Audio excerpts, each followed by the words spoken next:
Te souviens-tu d'Émilien? À seulement 23 ans, la France croyait connaître ce jeune visage calme, cette intelligence lumineuse, cette douceur presque irréelle qui rassurait un pays entier. On l'imaginait porté par la réussite, protégé par le talent, préservé par la jeunesse. Pourtant, derrière le sourire discret et les applaudissements, quelque chose se fissurait déjà. Une fatigue silencieuse des peurs tue un poids ancien que personne ne voyait. Et ce qui est encore plus bouleversant, c'est que le jour où il annonce vouloir se marier, ce n'est pas une célébration ordinaire, mais un aveu, presque un cri lancé contre le temps et contre la fragilité de la vie. Que cache vraiment cette décision prise si tôt? Les images rares et les vérités jamais racontées derrière ce choix inattendu vont peu à peu se révéler. Il faut revenir bien avant les plateaux de télévision, bien avant les projecteurs et les applaudissements, à une époque où Émilien n'était qu'un enfant parmi d'autres déjà pourtant différents. Il grandit dans une maison où le silence avait parfois plus de place, que les mots ou les absences pesaient plus lourd que les présences. Son père disparaît trop tôt, laissant derrière lui un vide que rien ne viendra jamais combler. Pour un enfant, cette absence n'est pas seulement une douleur, c'est une fracture intime, quelque chose qui oblige à grandir plus vite que prévu, à comprendre trop tôt que la vie peut retirer sans prévenir ce qu'elle a donné. Sa mère, fragilisée par la maladie, devient à la fois un repère et une inquiétude permanente. Émilien apprend très jeune à observer les signes, les regards tant fatigués, les silences cassinés qui en disent long. Il y a ces chambres d'hôpital où l'odeur aseptisée remplace les souvenirs d'enfance, ces couloirs trop blancs, où l'on marche doucement, comme si le bruit pouvait aggraver l'état de celle qu'on aime. Il se souvient des médicaments posés sur la table de chevet, plus nombreux que les rires, et de cette angoisse sourde qui s'installe sans jamais repartir. Dans ces moments-là, l'enfance se retire en silence, laissant place à une maturité forcée. À l'école, Émilien étonne. Sa mémoire est vive, son esprit rapide, presque insaisissable. Les adultes parlent de dons de topo paradise, de dons de précocité, parfois même de génie. Mais ce qu'ils ne voient pas, c'est que cette intelligence devient aussi un refuge. Comprendre, apprendre, mémoriser, c'est une manière de garder le contrôle dans un monde qui lui échappe. Quand la maison devient trop lourde, quand l'inquiétude pour sa mère envahit tout, il se réfugie dans les livres, dans les chiffres, dans les mots. Là au moins les règles sont claires, les réponses existent. Les soirs sont souvent longs. Il y a ces moments où l'enfant écoute le silence, guettant le moindre bruit venant de la chambre voisine, craignant qu'il ne soit trop tard. Il y a ces nuits où le sommeil refuse de venir remplacer par des pensées trop grandes pour son âge. Émilien apprend à taire ses peurs, à ne pas ajouter son angoisse à celle des adultes. Il sourit beaucoup non par légèreté mais par nécessité. Très tôt, il comprend que montrer sa fragilité pourrait faire vaciller un équilibre déjà précaire. Cette enfance marquée par l'absence et la maladie façonne profondément son rapport au monde. Elle lui donne une sensibilité aiguë à la souffrance des autres, une empathie presque douloureuse. Elle lui apprend aussi la solitude, cette solitude intérieure que l'on peut ressentir même entouré. Émilien n'est jamais vraiment seul, mais il se sent souvent incompris, comme s'il portait en lui un poids invisible que personne ne remarque. Pourtant, au milieu de ces ombres, il y a aussi des éclats de lumière. Sa mère, malgré la fatigue et la douleur, lui transmet des valeurs simples mais solides, la dignité, la discrétion, le respect. Elle lui apprend à rester humble, à ne jamais confondre intelligence et supériorité. Ses paroles s'ancrent profondément en lui, devenant une boussole silencieuse. Même lorsque la vie semble injuste, Émilien grandit avec cette idée qu'il faut rester droit quoi qu'il arrive.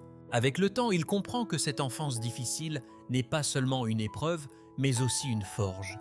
Elle façonne sa résilience, son calme apparent, cette gravité douce qui étonnera plus tard le public. Derrière le jeune homme brillant que la France découvrira, il y a cet enfant qui a appris à se taire pour survivre, à observer, pour comprendre, à aimer sans faire de bruit. Et déjà, sans le savoir, Émilien se prépare à affronter un destin où la lumière ne viendra jamais sans l'ombre. Les années passent et avec elles vient le moment où le monde extérieur commence à remarquer ce que son entourage a toujours su. Émilien n'est pas seulement un élève brillant, il est différent dans sa manière d'aborder les choses, dans cette capacité presque instinctive à relier les idées, à comprendre avant même qu'on ait fini de poser la question. Lorsqu'il fait ses premiers pas dans les jeux télévisés, ce n'est pas avec l'arrogance de ceux qui veulent être vus, mais avec une réserve étonnante, presque maladroite. Face aux caméras, il reste ce jeune homme calme, poli, concentré comme s'il était encore assis à une table d'école loin du bruit et des attentes. Très vite, les victoires s'enchaînent. Les chiffres, les dates, les concepts complexes semblent glisser jusqu'à lui avec une facilité déconcertante. Le public est fasciné. Les médias commencent à parler d'un prodige, d'un esprit rare, d'une intelligence hors norme. Mais ce que l'on perçoit à l'écran n'est pas seulement la performance. C'est cette retenue, cette humilité qui tranche avec l'exubérance habituelle des plateaux. Émilien ne célèbre pas ses succès, il les accueille avec gratitude, presque avec gêne. Comme s'il avait peur que trop de lumière attire de nouveau la perte. Derrière les sourires et les applaudissements, la pression s'installe pourtant très vite. Chaque émission devient un rendez-vous avec l'excellence attendue. Chaque erreur potentielle prend des allures de chute annoncée. Il sent les regards, les attentes, cette idée diffuse qu'il doit être à la hauteur de l'image que l'on projette déjà sur lui. Pour quelqu'un qui a grandi dans l'ombre de la fragilité et de la peur de perdre cette exposition permanente, n'est pas anodine. Elle réveille des angoisses anciennes, celle de décevoir, celle de ne plus être assez fort. Les journées s'allongent rythmées par les répétitions, les tournages, les sollicitations. Les nuits, elles raccourcissent. Émilien continue de travailler sans relâche, comme s'il craignait que le moindre relâchement fasse s'effondrer tout ce qu'il a construit. Il apprend à répondre aux interviews, à sourire, aux compliments, à rester fidèle à l'image rassurante que le public aime. Mais à l'intérieur, quelque chose se tend. La fatigue devient plus profonde, moins visible, presque honteuse. La célébrité arrive sans prévenir comme une vague douce mais persistante. On le reconnaît dans la rue, on l'arrête pour le féliciter, on le remercie pour ce qu'il représente. Pour beaucoup, Émilien devient un symbole, celui d'une jeunesse brillante, respectueuse, rassurante. Il incarne une réussite propre, presque idéale.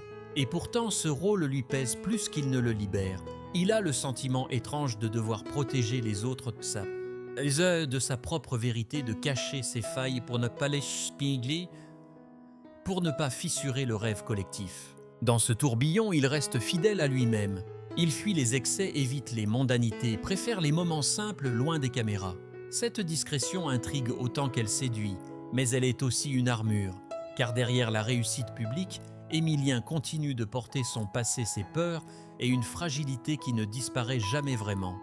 La lumière qu'il affronte désormais est plus crue, plus exigeante, et chaque victoire l'éloigne un peu plus de l'anonymat protecteur qu'il a connu. Sans le savoir, il entre alors dans une zone dangereuse, celle où l'on applaudit sans voir l'effort, où l'on admire sans percevoir l'épuisement. La carrière d'Émilien décolle, mais son équilibre intérieur commence à vaciller. Et c'est précisément à ce moment-là, quand tout semble enfin lui sourire, que les premières fissures profondes apparaissent, prêtes à transformer la réussite en épreuve. À mesure que la réussite s'installe, quelque chose change subtilement dans le quotidien d'Émilien. Ce n'est pas un effondrement brutal, mais une lente dérive presque imperceptible.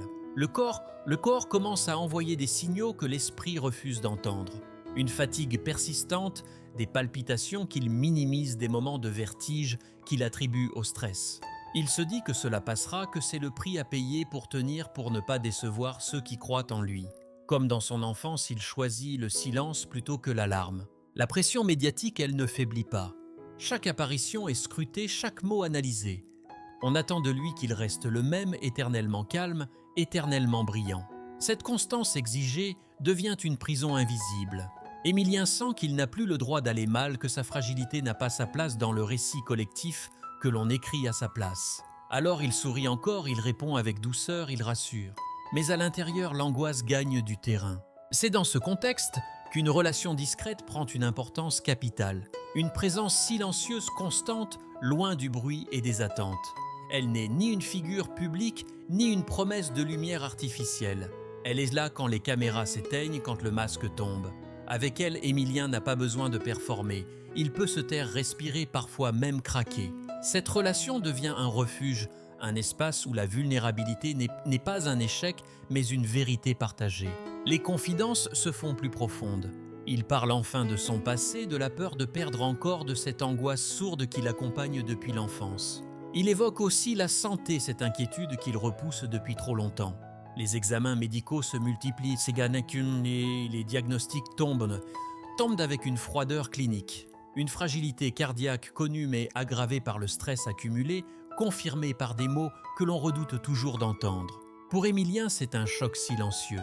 Rien ne s'effondre autour de lui, mais à l'intérieur, le temps prend une autre dimension. Il comprend alors que la réussite ne protège de rien, que l'intelligence, la discipline, la reconnaissance ne suffisent pas face à la fragilité du corps.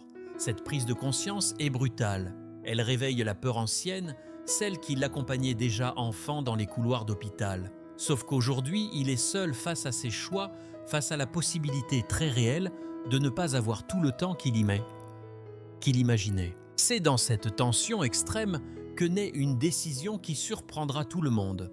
Non pas une fuite ni un caprice, mais un besoin viscéral de donner du sens à l'instant présent. Aimer pleinement, s'engager sans attendre, refuser de remettre la vie à plus tard.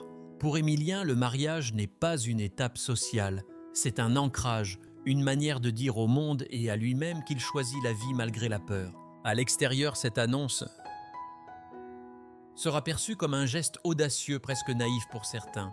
À l'intérieur, elle est le fruit d'un long combat silencieux. Un combat contre l'angoisse, contre la solitude, contre cette idée que tout peut s'arrêter sans prévenir. En décidant de s'engager, si jeune, Émilien ne cherche pas à défier le destin, mais à l'affronter avec dignité. La lumière est toujours là, les applaudissements aussi. Mais désormais, ils ne suffisent plus. Ce qui compte, c'est cette promesse faite dans l'intimité, loin des regards, celle de ne plus vivre dans l'attente de jours meilleurs, mais d'habiter pleinement chaque instant.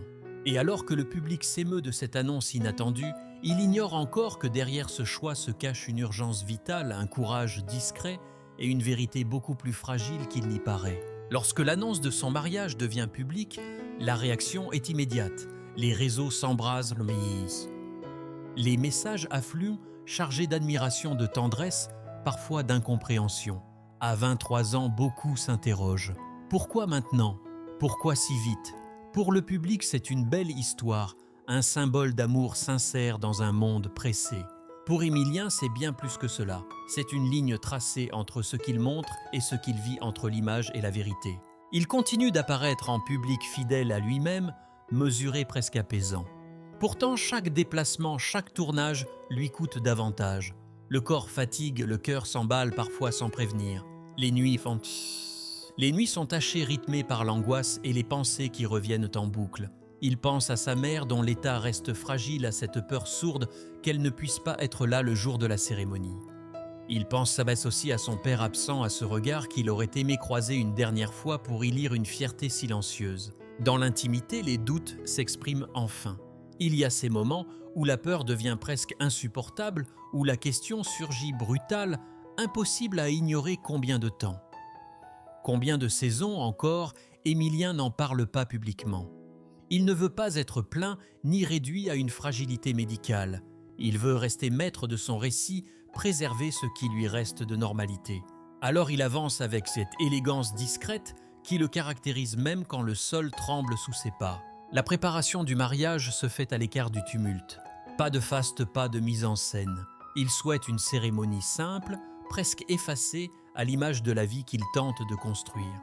Quelques proches, des regards sincères, des mains qui se serrent. Pour lui, ce jour n'était pas une célébration de plus, mais un serment intérieur. Celui de ne plus remettre à plus tard les choses essentielles. Celui de choisir l'amour même quand la peur s'invite. Cette période marque un tournant profond. Émilien comprend que la réussite publique ne peut plus être le centre de tout. Il apprend à ralentir, à écouter son corps, à accepter l'aide qu'il a toujours refusée. Ce n'est pas une victoire spectaculaire, mais une transformation intérieure. Il cesse peu à peu de se définir par ce que les autres attendent de lui et commence à exister pour lui-même dans ses limites comme dans ses forces. Pour le public, l'histoire reste lumineuse. Un jeune homme brillant, amoureux, courageux, pour ceux qui le connaissent vraiment. Vraiment, c'est aussi une période de tension, de fragilité extrême où chaque sourire est parfois un effort. Mais c'est précisément dans cette contradiction que réside sa grandeur. Émilien ne nie pas la peur, il choisit simplement de ne pas la laisser gouverner sa vie. Ce mariage à venir devient alors un symbole plus vaste. Non pas celui d'une précocité romantique, mais celui d'un homme qui, face à l'incertitude, décide d'ancrer son existence dans ce qui lui semble le plus vrai. Aimer s'engager, être présent tant que c'est possible. Et tandis que le pays continue de l'admirer peu, savent à quel point chaque pas qu'il fait désormais est un acte de courage silencieux. À l'approche du jour tant attendu, Émilien ressent plus intensément encore le contraste entre ce que le monde voit et ce qu'il traverse réellement. Les félicitations continuent d'affluer, les sourires se veulent rassurants, presque lumineux. Pourtant, derrière cette façade sereine, il y a des moments de solitude profonde, des instants où il s'assoit dans le silence, laissant son regard se perdre, conscient que chaque battement de son cœur est à la fois une promesse et une menace. Il ne dramatise pas, il observe, comme il l'a toujours fait, avec cette lucidité grave qui l'accompagne depuis l'enfance. Il pense souvent à l'avenir, non pas comme une certitude, mais comme une possibilité fragile. Il imagine une vie simple, faite de gestes ordinaires, de matins calmes, de soirées sans bruit. Des choses que beaucoup considèrent comme acquises, mais qui pour lui prennent une valeur inestimable. Cette projection n'est pas naïve, elle est teintée d'une conscience aiguë de la finitude. Émilien sait que rien n'était garanti, et c'est précisément cette conscience qui rend chaque désir plus intense, chaque choix plus lourd de sens. Dans les jours qui précèdent la cérémonie, il se rapproche davantage de ceux qui comptent vraiment, Les conversations deviennent plus sincères, plus profondes. On ne parle plus de succès et ni de performance, mais de souvenirs, de gratitude, de ce qui a été transmis malgré les épreuves. Il évoque sa mère avec une tendresse mêlée d'inquiétude, conscient du combat qu'elle mène encore. Il évoque son père avec une douceur pudique, comme une présence invisible mais constante. Ces évocations ne sont pas des plaintes, elles sont des reconnaissances silencieuses de ce qui l'a façonné. Le jour du mariage arrive enfin sans éclat tapageur. Il n'y a pas de foule, pas de mise en scène spectaculaire, seulement des visages aimés, des regards humides, des mains qui tremblent légèrement. Émilien prononce ses vœux avec une voix posée mais chargée d'une émotion contenue. Chaque mot semble peser comme s'il savait que ces phrases engageant plus que l'avenir immédiat. Elles engagent une manière d'être au monde. Choisir l'amour même quand la peur est là. Choisir la présence même quand le corps est doute. Pour ceux qui assistent à la scène, quelque chose se joue au-delà de la cérémonie. Ils perçoivent confusément que ce moment est plus qu'un rite. C'est une affirmation de vie, presque une résistance douce face à l'incertitude. Émilien ne promet pas l'éternité au sens abstrait. Il promet la sincérité, l'engagement quotidien, la vérité partagée. Et dans cette simplicité, il touche profondément ceux qui l'écoutent. Après le mariage, rien ne change extérieurement et pourtant tout est différent. La vie reprend son cours, les obligations aussi. Mais Émilien avance avec une clarté nouvelle. Il ne cherche plus à tout maîtriser. Il accepte ce qui vient avec ses limites, ses fragilités. Il apprend à dire non, à se préserver, à écouter les signaux qu'il ignorait autrefois. Ce n'est pas une victoire éclatante, mais une paix relative précieuse. Son histoire commence alors à résonner autrement.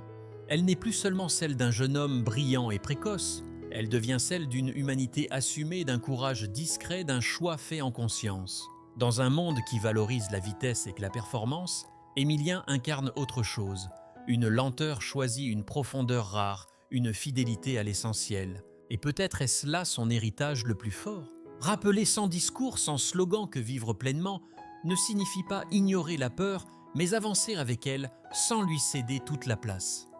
Que l'amour, quand il est choisi dans la lucidité, peut devenir une force tranquille, capable d'éclairer même les chemins les plus incertains. Avec le temps, l'histoire d'Émilien dépasse le simple cadre d'une trajectoire personnelle. Elle devient un miroir dans lequel beaucoup se reconnaissent.